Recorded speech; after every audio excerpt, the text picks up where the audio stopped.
Bukti meringankan berupa putusan terpidana kasus pembunuhan Jessica Kumala Wongso dinilai justru dapat menjadi blunder bagi Ferdy Sambo dalam kasus pembunuhan berencana Nofriansyah Yosua Huta Barat atau Brigadir J. Putusan kasus kopi sianida tersebut diajukan kubu Ferdy Sambo dalam bagian 35 bukti yang diajukan dalam persidangan di Pengadilan Negeri Jakarta Selatan pada Kamis 29 Desember 2022.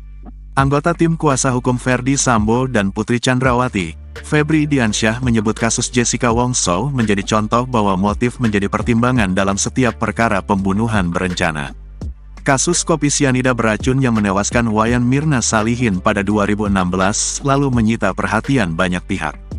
Sebab Jessica akhirnya ditetapkan sebagai tersangka oleh penyidik Polda Metro Jaya. Saat peristiwa itu terjadi, Irjen Krisna Murti masih berpangkat Brigjen dan menjabat sebagai Direktur Reserse Kriminal Umum Polda Metro Jaya.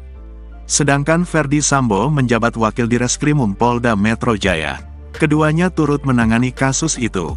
Pengadilan Negeri Jakarta Pusat menjatuhkan vonis 20 tahun penjara kepada Jessica pada tanggal 27 Oktober tahun 2016 dalam dakwaan pembunuhan berencana. Dalam amar putusannya, hakim menyatakan alasan Jessica membunuh karena cemburu dengan kemesraan Mirna dan suami, Arif Sumarko. Akan tetapi, kuasa hukum Jessica, Otto Hasibuan, tetap membantah kesimpulan hakim terhadap kliennya. Saat ini Jessica menjalani masa hukuman di Lembaga Pemasyarakatan Pondok Bambu, Jakarta Timur. Pakar hukum pidana Jamin Ginting berpendapat lampiran putusan kasus Jessica Wongso justru bakal menjadi blunder bagi Ferdy Sambo dan Putri Chandrawati.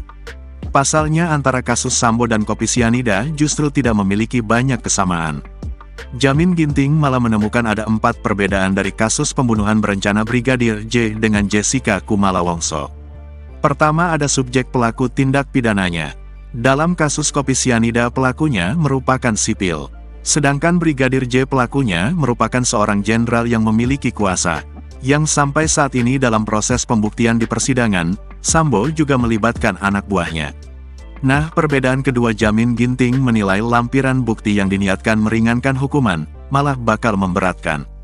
Pasalnya di kasus kopi sianida sudah terbukti melakukan tindak pidana. Jika Sambo berkukuh menjadikan motif sebagai dasar, Jamin menyebut Sambo berkemungkinan mendapat hukuman lebih berat karena unsur relasi kuasa dan jabatan tinggi seperti dijelaskan sebelumnya. Perbedaan ketiga, dalam kasus kopi sianida tidak ada pasal penyertaan pasal seperti pada kasus Ferdy Sambo.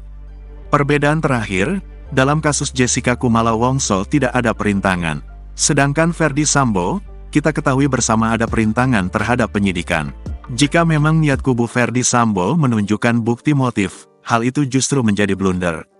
Dalam kasus kopi sianida menurut Jamin, jaksa tidak bisa membuktikan adanya motif, tapi Jessica Wongso tetap dihukum. Artinya walau motifnya tidak bisa dibuktikan, namun tetap dijatuhi hukum berdasar pertimbangan hakim.